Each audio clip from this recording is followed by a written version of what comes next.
Hello, नमस्कार साथियों, जय हिंद। एक बार मैं फिर आपके सामने पुनः आया हूँ एक और नया टॉपिक। जो पिछली बार मैंने आपको बताया था पाषाण काल के बारे में हम आपको बता रहे थे, तो एक बार फिर स्वागत है आप सभी का हमारे यूट्यूब चैनल में।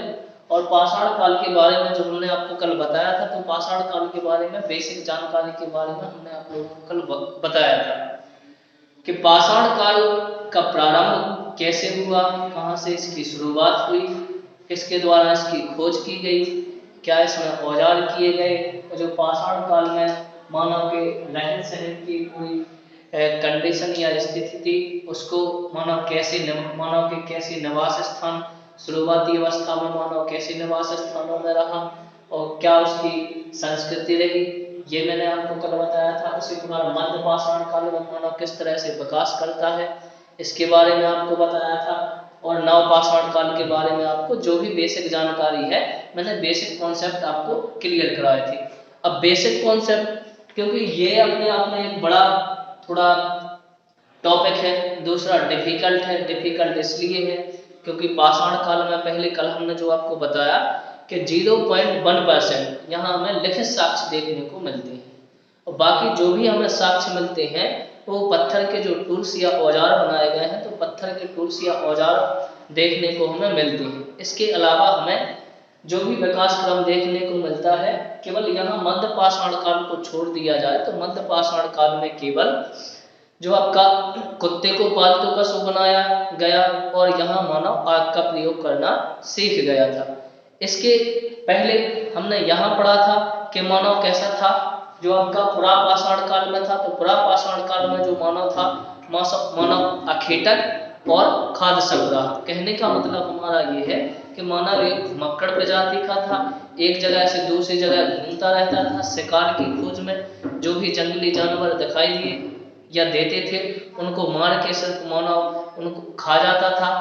और दूसरी बात हम आपको बताएं, यहाँ अपन इसको ऐसे भी समझ सकते हैं कि इन दोनों कालों में, पुरापाषाण काल में और मध्य पाषाण काल में, मानव केवल उपभोक्ता था, ना कि उत्पादक। उत्पादक से हमारा तात्पर्य है कि यहाँ तो मानव ने ना तो कृषि का यहाँ विकास हुआ था और ना ही कोई हमें खेती के प्रमाण देखने को मिले हैं।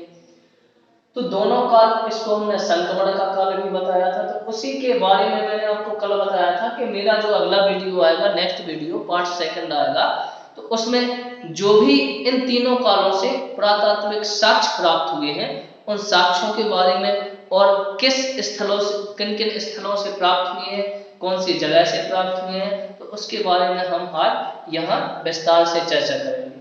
तो सबसे पहले देखते हैं हम पुरापाषाण काल को। तो पुरापाषाण काल को, जैसे हमने आपको पहले ही बताया था कि इसको 3 कालखंडों में बांटा गया था।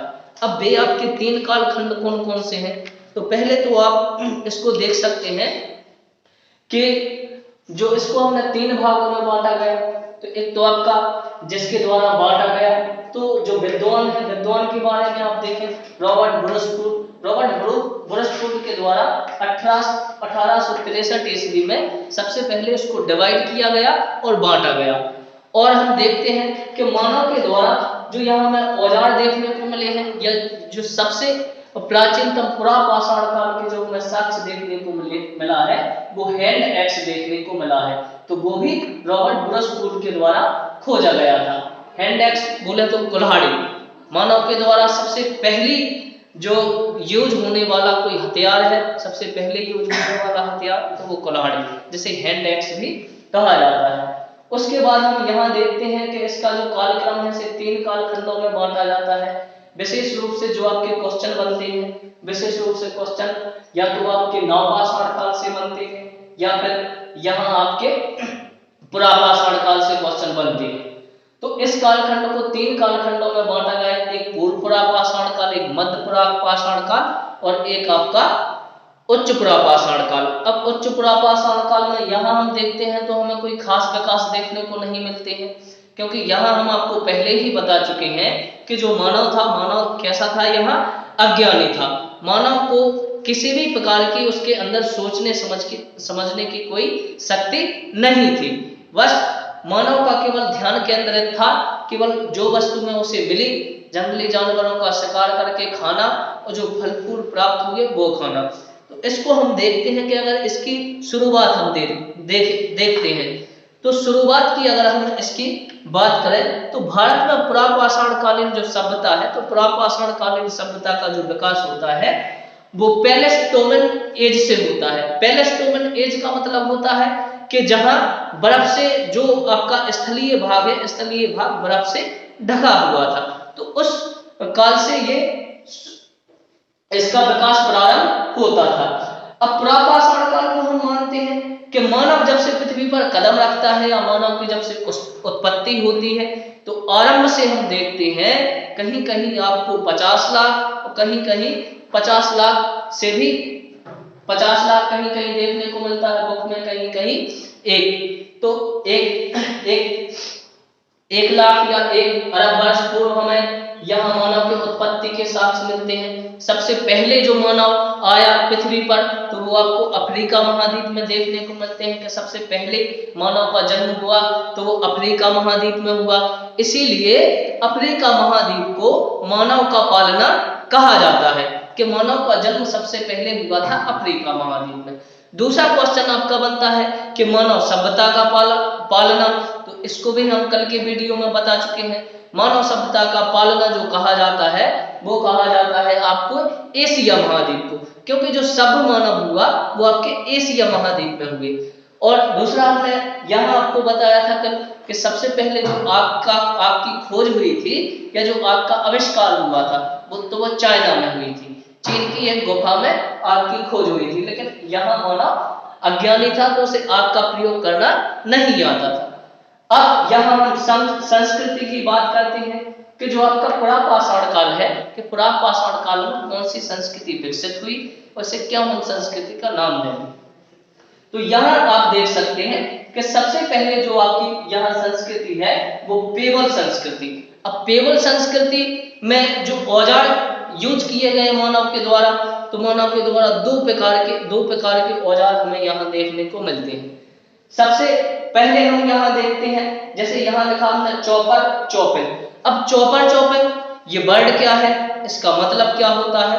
तो चॉपर चॉपिंग जैसे हम देखते हैं कि जितनी भी सभ्यताएं प्राचीन समय में विकसित हुई हैं वो नदीय क्षेत्र में या नदियों के किनारे विकसित हुई है। अब नदियों में जो पत्थर बह के आते थे तो वो पत्थर घिसकर एक साइड नुकीले हो जाते थे और दूसरे साइड नुकीले नहीं रहते थे। तो ऐसे औजारों को कहा जाता था यहाँ चॉपर, जो एक साइड नुकीले हैं और उन्हीं के हथियार बनाए मानव ने वो चॉपर कहे जाते थे। चॉपर जो दोनों साइड नुकीले हैं, दोनों साइड धारदार हैं, तो वो चॉपिंग, इसे पेवल संस्कृति भी कहा जाता है। दूसरा हम देखते हैं हैंड एक्स संस्कृति। तो अगर हम हैंड एक्स संस्कृति के बारे में जाने तो हैंड एक्स संस्कृति के जो हमें साक्ष्य मिलते हैं वो हमें मद्रास और वर्तमान तमिलनाडु अतिरंपक्कम से मिलते हैं। अब हैंड एक्स का मतलब होता है कुल्हाड़ी। तो सबसे पहले मानव के द्वारा यूज होने वाला हथियार कौन सा है, कुल्हाड़ी।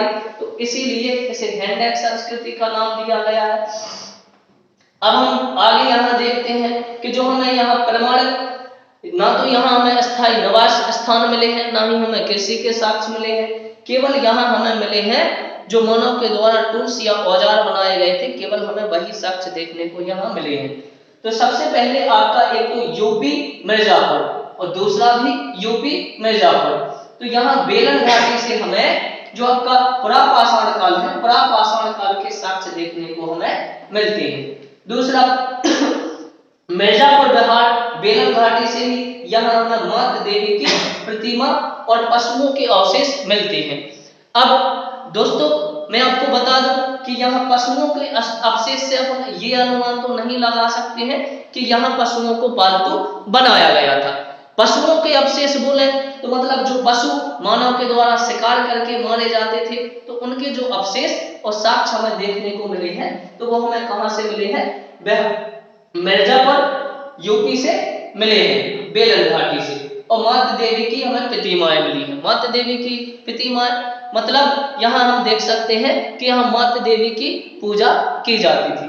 उसके बाद हम आगे यहाँ देखते हैं नेक्स्ट तो मध्य प्रदेश एक ऐसा, मध्य प्रदेश का जो भीमबेटका है ये आपका रायसेन जिले में स्थित है, भोपाल संभाग के अंतर्गत आता है रायसेन जिले में। तो यहाँ हमें तीनों काल के जो शैल चित्र हैं, शैल चित्र गुफा में देखने को मिलते हैं और इसको यूनेस्को विश्व धरोहर में शामिल भी किया गया है। तो शैल चित्र क्या होते हैं दोस्तों, हम इसको भी समझते हैं कि जो मानव के द्वारा गुफाओं में चित्रकारी की जाती थी, जंगली जानवरों को मारते हुए या मानव जो भी उसके द्वारा अस्त्र शस्त्र यूज किए गए हैं, तो शिकार करते हुए उन्हें जो शैल चित्र हमें देखने को मिले हैं, तो वो हमें मध्य प्रदेश के भीमबेटका से देखने को मिले हैं। और साथ में भीमबेटका एक ऐसा स्थल है पुरातात्विक साक्ष्यों का, प्राग ऐतिहासिक काल का, कि यहाँ हमें तीनों कालों के, चाहे आपका वो पूर्व पुरापाषाण काल हो या मध्य पुरापाषाण काल हो या नव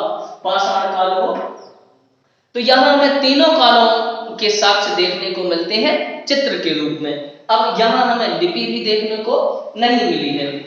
अब नेक्स्ट हम देखते हैं कि एमपी का ही, आपके मध्य प्रदेश का ही एक, मध्य प्रदेश का जो जगह है वो है आपका हथनोरा, जो वर्तमान जिसे हम होशंगाबाद के नाम से जानते हैं। तो यहाँ हमें मानव की खोपड़ी के साक्ष्य मिले हैं। अब दोस्तों यहाँ कंफ्यूज करने वाला क्वेश्चन बनता है कि आपके माइंड में एक तो डाउट बनता है कि जो भी आपका एमपी का हथनोरा जिला है, तो एमपी के हथनोरा जिला से हम समझ सकते हैं कि यहाँ हमें केवल मानव की जो खोपड़ी है, तो मानव की खोपड़ी के हमें साक्ष्य मिले हैं, ना कि मानव के अस्थि पंजरों के।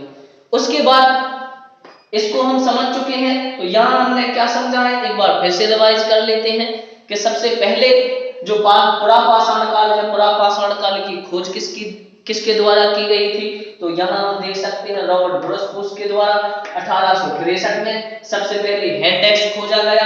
हैंडेक्स कहाँ से खोजा गया, तो अतिरंपक्कम जो है स्थान ये मद्रास में है, वर्तमान चेन्नई में आता है। तो चेन्नई मद्रास से यहाँ जो हैंडेक्स हमें देखने को मिलता है, तो किसके द्वारा, रॉबर्ट ब्रुसफूस के द्वारा खोजा जाता है।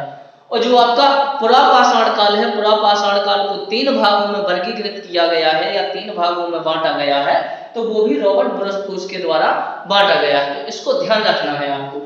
फिर हम देखते हैं यहाँ संस्कृति, तो यहाँ हमें 2 से 3 प्रकार की संस्कृति देखने को मिलती है। जो आपकी हैंडेक्स संस्कृति है, इसे हम मद्रास संस्कृति के नाम से भी जानते हैं। उसके बाद हम देखते हैं कि यहाँ जो पेबल संस्कृति है, तो पेबल संस्कृति में मानव के द्वारा 2 प्रकार के औजार यूज किए जाते हैं, एक आपका चौपट, दूसरा आपका चौपक, जिसे हम बता चुके कि जो नदियों के बहाव से पत्थर बह के आते थे और एक साइड उनका किनारा धारदार हो जाता था, नुकीले हो जाते थे, जिनका मानव औजार बनाते थे, तो वो कौन सा, आपका पेबल।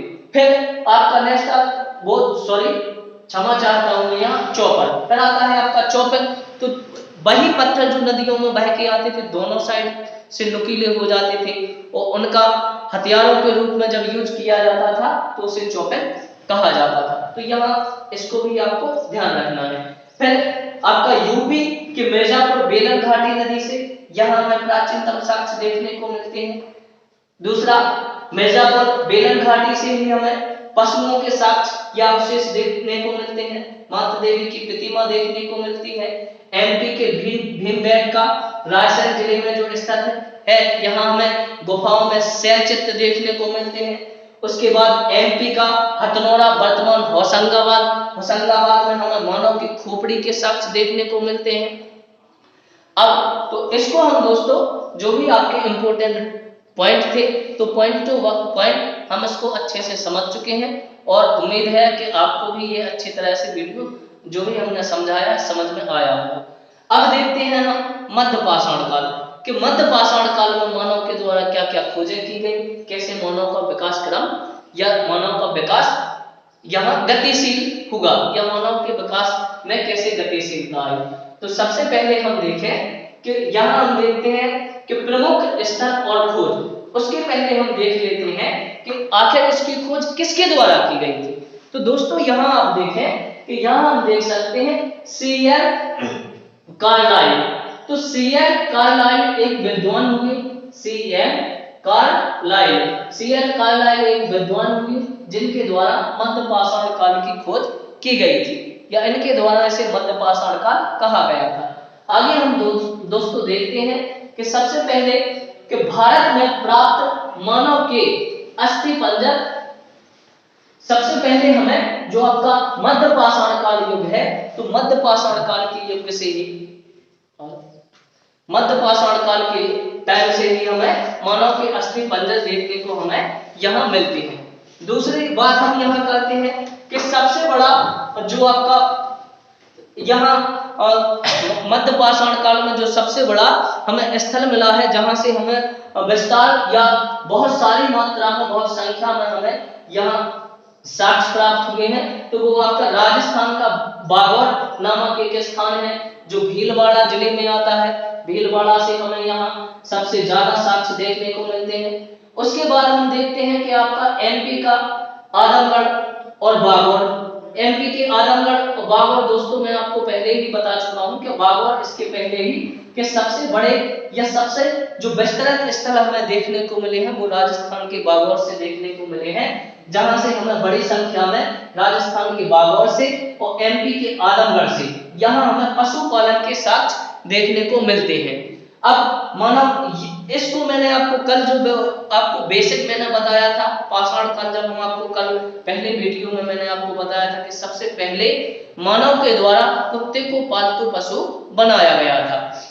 उसका रीजन भी मैंने आपको बताया था कि क्यों कुत्ते को पालतू पशु आखिर बनाया गया। तो मानव यहाँ के सुरक्षा की दृष्टि से कुत्ता एक सबसे अच्छा पशु माना जाता है। उसके बाद जब हम नवपाषाण काल में देखते हैं तो नवपाषाण काल में मालिक के साथ कुत्ते के दफनाने के साक्ष्य भी मिलते हैं।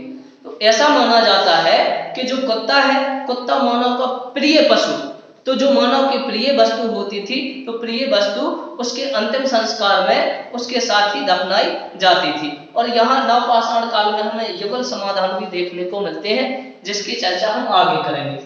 अब अगला हम देखते हैं कि आपका सोन घाटी, जो आपकी सोन घाटी है, सोन नदी घाटी, तो सोन नदी घाटी से एक तो हमें यहाँ हस्त निर्मित मृत भांड देखने को मिलते हैं और पालतू जानवर के साक्ष्य देखने को मिलते हैं। तो दोस्तों यहाँ मानव के द्वारा जो हमें पालतू जानवर की अगर हम बात करें तो यहाँ कुत्ता, भैंसे, गाय, बकरी, भेड़, इन सभी आदि पशुओं को पालतू बनाया गया था। अब इसके पीछे उनका पर्पस और उद्देश्य, जैसे जो भी जंगली जानवर थे तो इसके पहले वो आपका जो पूर्व पुरापाषाण काल है, पूर्व पुरापाषाण काल में मानव की जो सोचने समझने की शक्ति थी वो ज्यादा नहीं थी, तो मानव केवल जंगली जानवरों को खाद्य संग्राहक मानता था। अब यहाँ मानव ने थोड़ा अपने बुद्धि के द्वारा प्रयोग करके उन्हीं जानवरों को पालतू पशु बनाया, तो उनसे एक तो उसे मांस प्राप्त होता था, दूसरा दुग्ध की प्राप्ति होने लगी, और तीसरी उन्हें खाल, जो जंगली जानवरों की खाल होती थी, उस खाल का उपयोग मानव वस्त्र के रूप में करने लगा।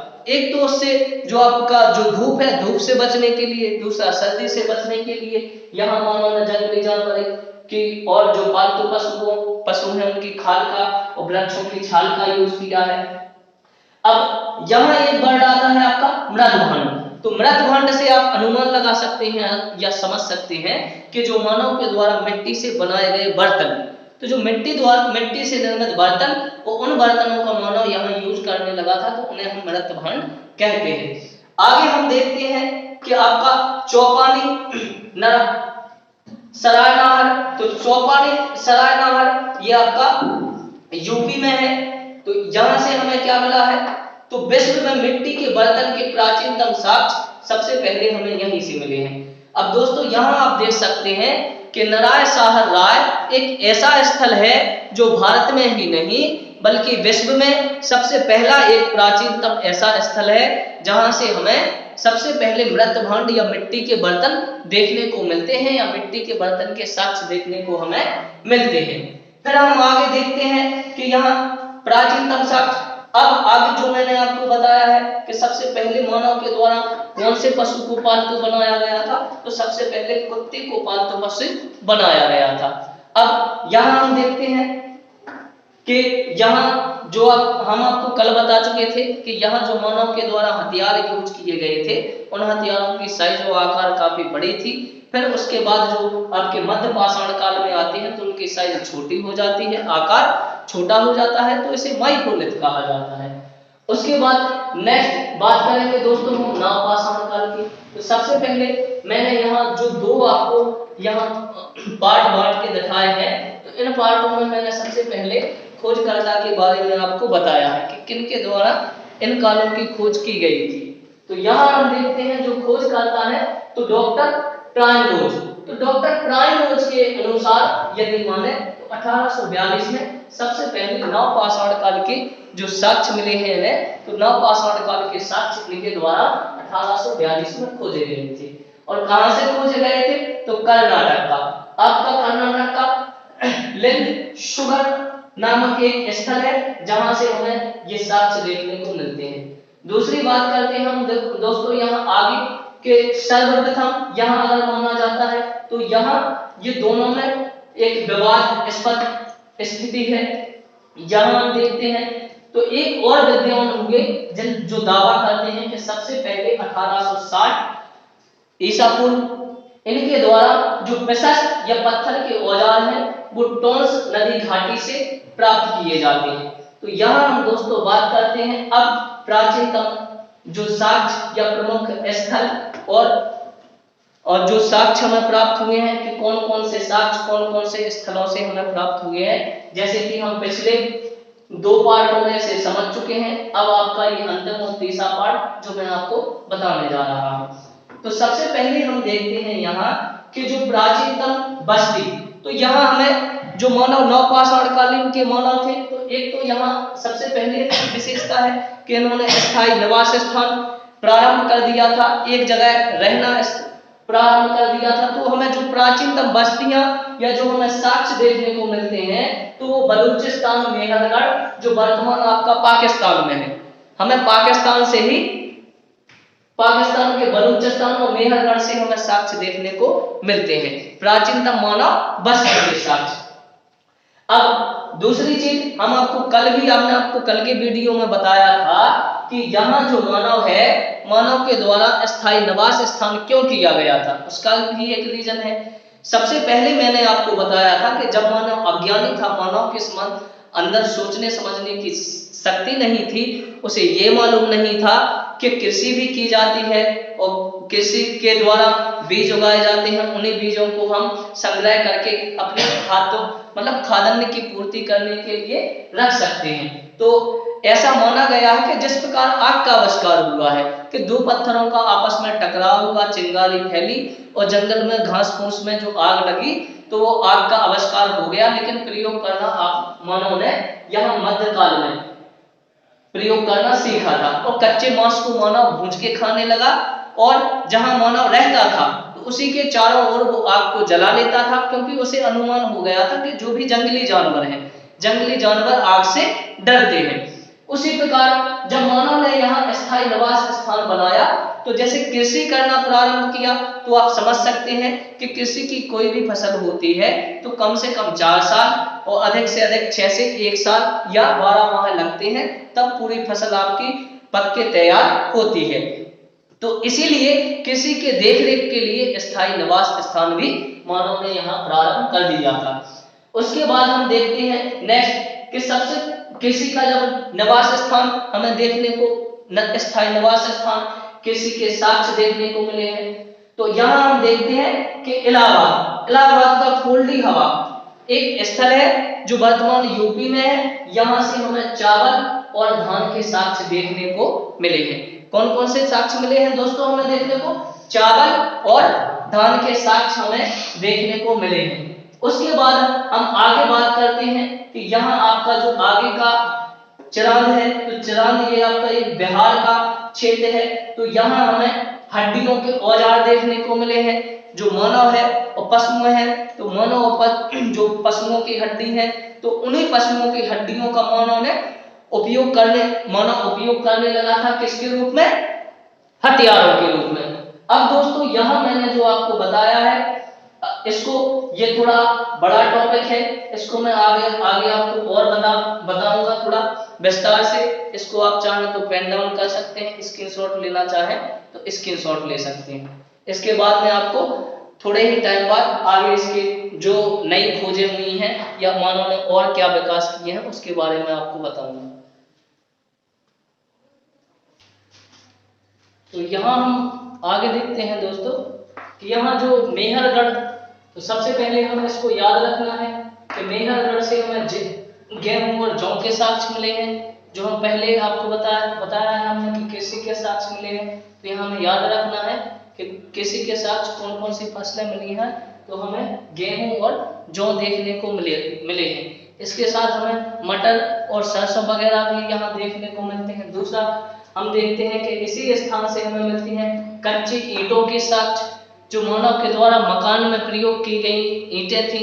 तो वो यहाँ वो पका के ईंटें नहीं लगाई जाती थी, कच्ची ईंटें देखने को हमें मिली हैं। उसी के साथ हम यहाँ नेक्स्ट देखते हैं कि जो आपका है दक्षिण भारत, तो दक्षिण भारत से हमें क्या प्राप्त हुआ है, तो दक्षिण भारत में आप यहाँ देख सकते हैं कि कर्नाटक, तो यहाँ भी आपका कर्नाटक है। तो आपको जो दो साक्ष्य मिले हैं दक्षिण भारत में, हमें दोनों ही कर्नाटक से देखने को मिले हैं। एक तो हमें क्या मिले हैं, राख के टीले देखने को मिले हैं कि मानव द्वारा जो राख के मतलब यहाँ राख के बड़े मात्रा में भारी मात्रा में हमें टीले देखने को मिले हैं। उसके बाद हम देखते हैं कि यहाँ जो पशुपालन के दक्षिण भारत से बड़ी संख्या में साक्ष्य मिलते हैं, तो उसमें गाय, भैंसा, बकरी एवं भेड़ आदि जानवरों के हमें पालतू पशुओं के साक्ष्य मिले हैं, जिसको हम पहले ही बता चुके हैं। उसके बाद यहाँ हम नोट में देखते हैं कि नोट में यहाँ गेहूं की हमें 3 फसलें देखने को मिलती हैं और जौ की हमें 2 फसलें देखने को मिलती हैं। अब दोस्तों आपको मतलब कंफ्यूज कहाँ होते हैं, एग्जाम में आपको फंसाया कहाँ जाता है। तो यहाँ आप देख सकते हैं गेहूं की 3 और जौ की 2। तो यहाँ ऐसा माना जाता है कि सबसे पहले जो मानव के द्वारा उगाई गई फसल थी वो जौ थी। कौन सी थी? जौ। उसके बाद अब सबसे पहले मानव ने खाद्य काल में या सबसे पहले खाना कौन सी फसल में प्रारंभ किया या किस फसल को सबसे पहले खाया, तो वो आपकी है गेहूं। अब यहाँ ये भी मैं आपका कंफ्यूजन दूर कर दूंगा कि जौ, सर आपको बता रहे हैं कि जौ सबसे पहले और फिर उसके बाद गेहूं आया, तो मानव ने जौ को क्यों नहीं खाया। तो ऐसा एक देखने को हमें मिला है। आप कई सारे बुक्स में भी देख सकते हैं कि जो जौ थी, जौ को वो जो उनके पूजनीय देवता थे उनको समर्पित करते थे। तो जौ को वो खाते नहीं थे और जो देवता थे उनको समर्पित करने के लिए, इसकी पूजा करने के लिए वो यूज किया करते थे। उसके बाद हम मेहरगढ़ को यहाँ देखते हैं कि जैसे हमने वहां देखा था कि नराय साहर, तो नराय साहर राय में हमें जो कृषि के साक्ष्य देखने को मिले हैं, धान के साक्ष्य देखने को मिले हैं, चावल के साक्ष्य देखने को मिले हैं कुल्ली हवा से। अगर हम प्राचीनतम कृषि के साक्ष्यों की कहें कि सबसे प्राचीनतम कृषि के साक्ष्य हमें कहां से मिले हैं, तो वो मेहरगढ़ से मिले हैं। उसके बाद हम देखते हैं गुप्त कराल, तो यहाँ हमें गुप्त कराल भी देखने को मिले हैं। गुप्त कराल होती है जो कुमार की गुफा या कुमार के द्वारा जो गुफा बनाई गई है, तो वो भी कुमार की गुफा में देखने को मिलती है। उसके बाद गर्तावास या बुर्जहोम, गर्तावास और बुर्जहोम से हम समझ सकते हैं कि मानव ने जो आरंभिक जीवन में कहीं कहीं जम्मू कश्मीर, यहाँ जो मैंने जीके लिखा है, जीके का मतलब होता है जम्मू कश्मीर, शॉर्ट में लिखा है, तो जम्मू कश्मीर में मानव के हमें ऐसे साक्ष्य देखने को मिले हैं कि मानव के द्वारा गर्त आवास में मतलब गड्ढों में रहने के निवास स्थान हमें मानव के द्वारा देखने को यहाँ मिले हैं। दूसरा हम देखते हैं यहाँ कि हमें मालिक के साथ कुत्ते के दफनाने के साक्ष्य मिलते हैं। जैसा कि दोस्तों मैंने आपको पहले बताया था कि सबसे पहले मानव के द्वारा जो कुत्ते को पालतू पशु बनाया गया था। अब कुत्ते को पालतू पशु और मालिक के साथ कुत्ता दफनाने का साइंटिफिक रीजन, इसको अगर हम जाने तो आप अनुमान लगा सकते हैं कि जैसे मालिक है, जो भी व्यक्ति है, जब उसकी मृत्यु हो जाती थी, मृत्यु होने के बाद जब उसे दफनाया जाता था, तो ऐसा माना गया था कि मानव की जो या मालिक की जो प्रिय वस्तु होती थी, तो प्रिय वस्तु को उसके साथ मालिक के साथ दफनाया जाता है। तो ऐसा अनुमान लगाया गया है कि मालिक, जो कुछ लोग ऐसे रहे होंगे कि जिनका सबसे प्रिय पशु और जो पालतू पशु कुत्ता रहा होगा, तो कुत्ते को भी उनके साथ दफनाया गया है। तो यहाँ हमें ये भी देखने को मिले हैं। दूसरी बात हम करते हैं तो जम्मू कश्मीर में भी हमें युगल समाधान के भी साक्ष्य देखने को मिलते हैं। युगल समाधान का मतलब होता है कि साथ में दो मानवों के शवों का एक साथ अंतिम संस्कार करना या एक साथ उनको दफनाया गया। तो युगल समाधान से यदि आप इसको याद रखते हैं तो दोस्तों उम्मीद है कि जो मैंने आपको ये पाषाण काल पूरा इसके पहले एक वीडियो डाला था तो बेसिक कॉन्सेप्ट या बेसिक जानकारी मैंने पहले वीडियो में बताई थी। उसके बाद मैंने आपको बताया था जो मेरा नेक्स्ट वीडियो आएगा पाषाण काल का, तो उसमें मैं आपके जो भी सारे टॉपिक हैं, जो इम्पोर्टेंट पॉइंट है, कहाँ से हमें किस स्थल से कौन से साक्ष्य प्राप्त हुए हैं, तो यहाँ मैंने जो सारे स्थल है मुख्य उन सारे स्थलों को और स्थलों से प्राप्त होने वाली वस्तुओं को आपको यहाँ बताया है। उम्मीद है और आशा करता हूँ कि आपको ये वीडियो पसंद आया होगा। बहुत मेहनत लगती है कंटेंट तैयार करने में और इसको वीडियो को बनाने में, तो ज़्यादा से ज़्यादा लाइक और शेयर सब्सक्राइब करें। जय हिंद, धन्यवाद।